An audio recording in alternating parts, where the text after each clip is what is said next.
평소에 영화들 성적에 별로 관심이 없는 사람들도 지극히 염려하고 있는 영화가 오늘의 첫 번째 영화가 될 것 같은데요. 그래도 손익분기점을 며칠 전에 넘었다고 네, 소식이 네. 들려오더라고요. 박찬욱 감독님의 헤어질 결심. 굉장히 함축적인 게 많아서 대사를 이용한 농담들도 많이 오가고 있는데 많은 이 영화 팬들이 찬욱 박 힘내. 내가 10번 볼게. 막 아, 이런 네, 네. 기죽지 마 찬욱 박 막 이런 트윗들을 올리고 있더라고요. 박찬욱 감독님은 또 이 인기의 양상이 봉준호 감독님하고도 다른 것 같아요. 보면은 좀 덕후의 원로로서 사랑받는 분위기? 네, 우리들의 대장이다. 약간, 그렇죠. 네. 그런, 참 재밌어요. 아가씨 때부터 이 박찬욱 감독님 팬덤들이 2차 창작하고, 뭐, 이렇게 인터넷에 글 올리는 거 보면 재밌는데, 어쨌거나, 올해 칸에서 감독상을 수상한 박찬욱 작품 11번 장편만 헤어질 결심 이야기를 시작을 해보도록 하겠습니다. 네. 사실 이 얘기가 좀 늦긴 했죠. 네. 개봉이 한참 지난 후고, 말씀하신 것처럼 팬들의 응원으로 이대로 보낼 수 없다. 약간 음. 이런 분위기로 조금 후반에 다시 달려가고 있는 상황인데, 저는 사실 내년 오스카 때 재개봉도 가능하지 않을까? 무슨 네, 상을 네. 받는다면? 그런 생각도 해요. 사실은 지금 시기로 치면 뭐 외계인이나 안산이나 음, 뭐 이런 영화들을 다루는 게 맞을 것 같은데, 네. 그래도 헤어질 결심을 하지 않고 넘어가기는 음, 너무 힘들 것 같고, 그래도 무슨 얘기라도 해야겠다 네. 싶어서 오늘 좀 얘기를 꺼내 보려고 하고, 그 팬들 반응 말씀해 주셔갖고, 정서영 작가님이 신의 음, 21 인터뷰에서 이런 네. 얘기를 했더라고요. 영화 팬들이 마치 바닷가에서 스스로 조개 캔 것처럼 자신이 아, 영화에서 받아들인 것들을 소중하게 여기더라. 음, 그게 참 기분 좋았다라는 음, 멘트를 남기셨는데, 그런 식으로 관객들이 영화 속에 이것저것들 막 찾아가고 다시 음, 해석해보고 여러 번 의미를 곱씹고 하는 영화인 것 같아요. 네. 제가 여러 번 얘기했던 극장에서 나서면서 다시 시작되는 종류의 음, 영화이기도 하고, 또 네. 극장 안에서도 너무 경탄을 금치 못할 수밖에 음, 없는 영화라서 저는 딱 보자마자 들었던 생각은 항복이었거든요. 박찬욱 감독님이 워낙에 아까 말씀하신 강렬한 팬덤도 있고 어떻게 보면 취향의 끝판왕이잖아요. 네. 그래서 조금 그렇게 내 취향은 아니야라고 음, 생각하시는 분도 꽤 있는 편인 것 같고, 네.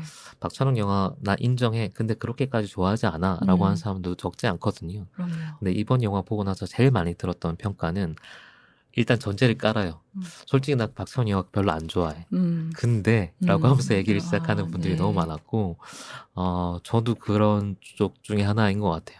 이 음, 정도면 내가 여기서 어떻게든 단점을 찾고 음, 뭔가 아쉬운 걸 얘기하고 하려고 해도 음, 의미 없겠다라는 음, 생각이 들었고, 말을 보태고 싶지 않은 영화 있잖아요.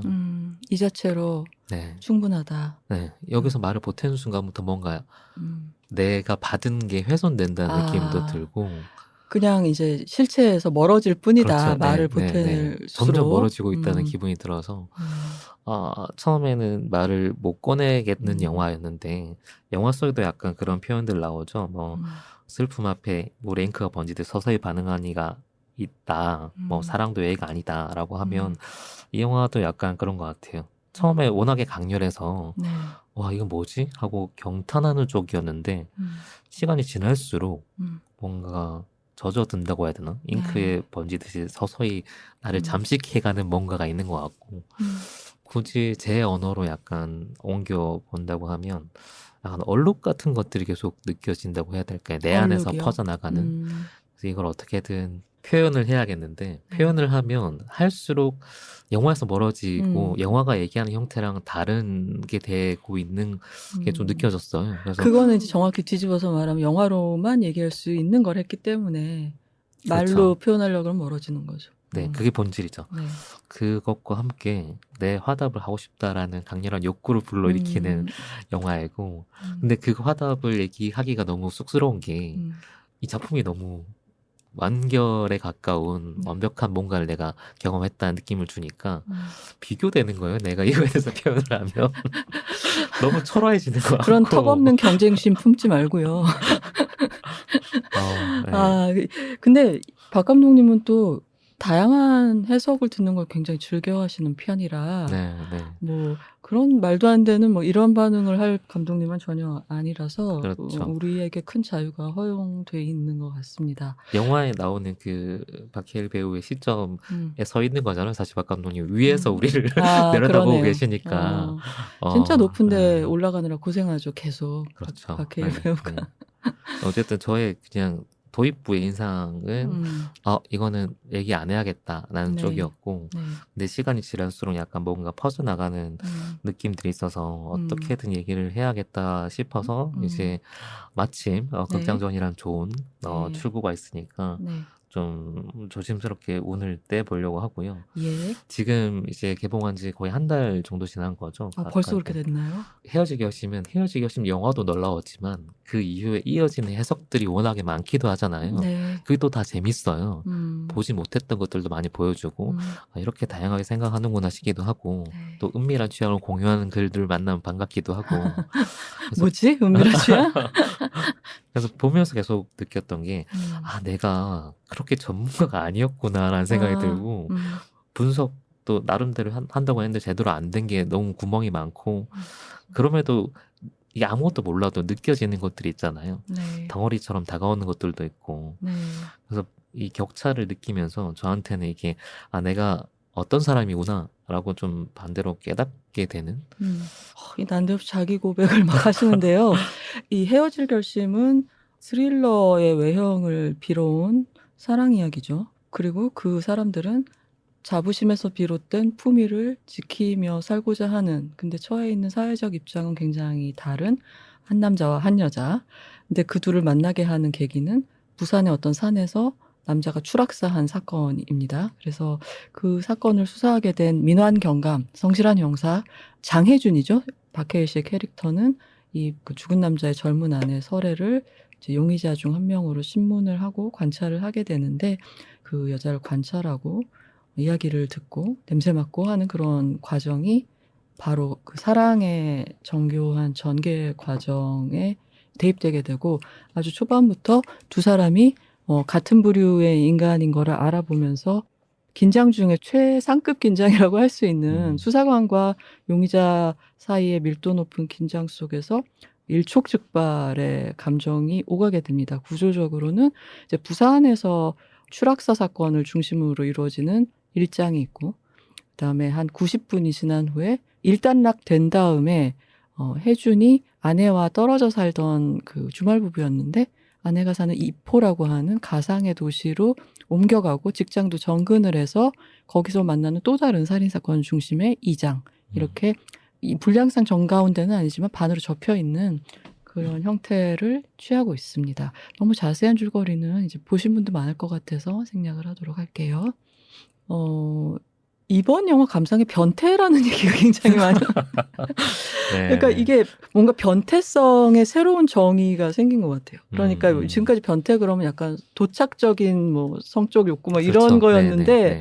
뭐 지금까지도 박찬욱 감독님의 뭐 이런 뭐 변태다 할 때 뭐 올드보이의 뭐 근친의 설정이라든가 아니면 뭐 두 종류 뭐 이렇게 다리 많은 그런 그 해양 생물이 나온다거나 뭐 이런 것들 변태하면 딱 떠오르는 뭐 그런 것들이 있었는데 근데 이번 경우에 변태라고 하는 거는 약간 사랑인데 사랑이라는 말을 피해가지고 어떻게든 그거를 안 건드리면서 언어와 제스처와 카메라로 섹스도 없이 그리고 제대로 된 고백도 없이 욕망의 메커니즘을 보여준다는 거. 그리고 왜 저러나 싶을 정도로 욕망의 충족을 교묘하게 지연시킨다는 의미에서 사람들이 변태다. 사랑의 또 다른 형태. 예. 근데 굳이 왜 저러냐 변태야. 막 약간 이런 의미. 그런 의미로 그리고 말씀하신 그런 이제 취향의 총화 같은 게 너무나 막 세세하게 수놓여져 있기 때문에 그런 말을 하는 것 같아요. 약간 도착적인 면모도 어느 정도 있는 것 같고 말로 의사소통할 때는 의사소통 된다고 믿고 언어를 발화하잖아요. 뭐 사랑한다라고 하면 대충 사랑한다는 게 어떤 건지 다 통용되는 어느 정도의 그 영역에서 근데 사실은 생각해 보면 각자 오해를 하고 있는 거긴 하거든요. 내가 생각할 때 사랑이란 형태랑 누군가의 사랑의 형태는 같을 수는 없고 이게 사랑이란 추상적인 단어가 아니라 뭐 구체적인 단어를 예로 든다면 뭐 수박이라고 하면 수박으로 의사소통 다 할 수 있는데 사실 수박의 맛, 향, 색깔, 뭐 아니면 그 수박에 얽힌 기억들 다 다르잖아요. 그 얘기 꺼냈을 때 각자 다른 형태들을 떠올릴 수밖에 없단 말이죠. 그냥 아 하고 얘기하는데 어 하고 받아들이는 서로 오해하는 과정인데 대개는 네. 그 과정을 어떻게 보면 영화적인 형식으로 박찬욱 감독이 늘 잘하시는 미장센이라든지 화면의 표현, 구조, 편집 이런 걸 통해서 아 이걸 여기까지 표현한다고 하는 것들을 끝까지 가서 저는 약간 이게 거의 세공의 극한이라고 보거든요. 뭐 이 영화가 얘기하고 있는 내용이나 감정선이나 아니면 얘기를 따라오게 만드는 스토리 구조나 이런 게 복잡하진 않아요. 어떻게 보면 되게 단순하죠. 오히려 박찬욱 감독님 영화 전작들에 비교해도 되게 심플하게 가는 건데 그게 종종 이제 어렵다라고 느껴지는 이유 중에 하나가 그걸 다른 식으로 이제 은유를 하는 건 거죠. 근데 그 다른 방식이 박찬욱 감독님은 너무나 익숙할 영화적인 표현들, 우리가 흔히 영화적이라고 하는 그 언어 안에서 막 조합을 하고 있기 때문에 그게 약간 낯설다고 느낄 수도 있고 누군가는 되게 황홀하다고 느낄 수도 있고 혹은 아까 제가 말씀드린 것처럼 약간 도착적인 거 아닌가 그런 의미에서 좀 야 이걸 여기까지 표현한다고 하는 변태적이다라고 표현하는 게 아닐까 싶어요. 그러니까 그냥 사랑해. 뭐 근데 당신과 나는 맺어질 수 없어.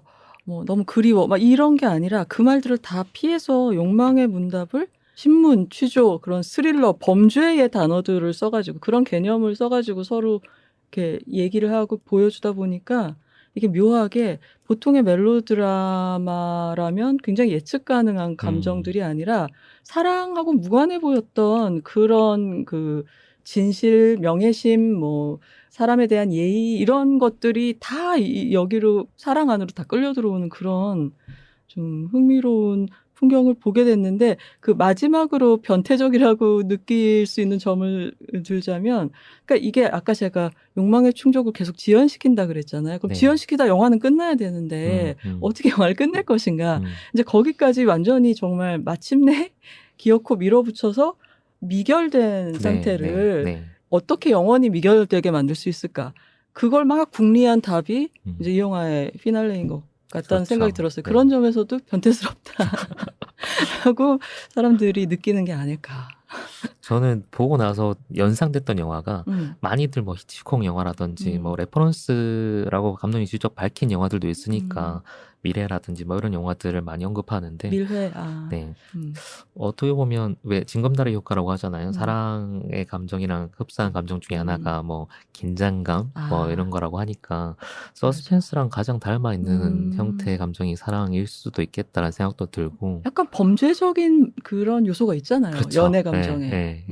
사실 박찬욱 감독님 영화에서 늘 비밀, 복수 뭐 이런 어떻게 보면 좀 범죄적인 집착들을 하셨는데 그렇죠. 그거에 어떻게 보면 변형된 형태일 수도 있을 것 같고 근데 이번에는 굉장히 세속적이라는 느낌도 받았어요. 이게 구원, 속죄 이런 것들보다 진짜 그 땅 위에서 살아가는 사람, 신을 안 끌어들이고 종교를 안 끌어들이고 있다는 느낌 때문에. 기본적으로 서스펜스 위에 서 있는 거는 늘 하셨던 거고 그 서스펜스를 이제 만드는 방식이 보통은 이제 스토리로 만들거나 정보를 지연시키거나 이런 건데 뭐 이번 영화에서 가장 두드러진 것 중에 하나는 일종의 의도된 오독이라고 해야 되나? 혹은 시차의 차이이겠죠. 그 언어의 감각, 거기서 발생하는 약간의 차이들, 뭐 중국어랑 한국어의 차이일 수도 있고, 두 사람이 사는 세계의 차이에서 오는 표현의 차이일 수도 있고, 뭐 그런 것들의 차이들을 계속 이렇게 비껴나가게 만들면서 이 사람은 아라고 얘기하는데 이 사람은 여전히 못 알아듣고, 나중에 뒤늦게 알아듣게 만들면서 발생하는 그런 감정이 여기까지가 사랑이었는지 긴장감이었는지 집착이었는지 알 수 없게 만드는 그래서 말이라는 게 참 어떻게 보면 너무 단촐하다는 혹은 언어의 힘이 되게 약하다는 생각이 들 때가 물론 정반대 명제도 가능하겠지만 말은 정말 힘이 세잖아요. 말을 딱 하는 순간부터 시작되는 것도 있고 사랑해라고 하는 순간부터 이제 시작되는 뭔가 관계도 있는데, 네. 근데 한편으로는 사랑이든 뭐 슬픔이든 집착이든 이렇게 뭐 어떤 특정 단어로 딱 고정시키는 순간 나머지가 다 거세되는 거기도 하거든요. 그렇죠. 나머지 과정과 그 변두리에 있는 음, 형태들이 어떻게 보면 영화를 포함한 거의 모든 예술이 하려고 하는 작업은 뭐냐면 그 형태들을 그 매체가 가지고 있는 언어로 네. 복원시키는 과정이라고 생각을 하고, 그렇게 치면 박찬욱 감독님이 이때까지 했던 영화들 중에 가장 정서적으로 이렇게 밀도가 높은 되게 친절한 네. 시도였던 것 같아요.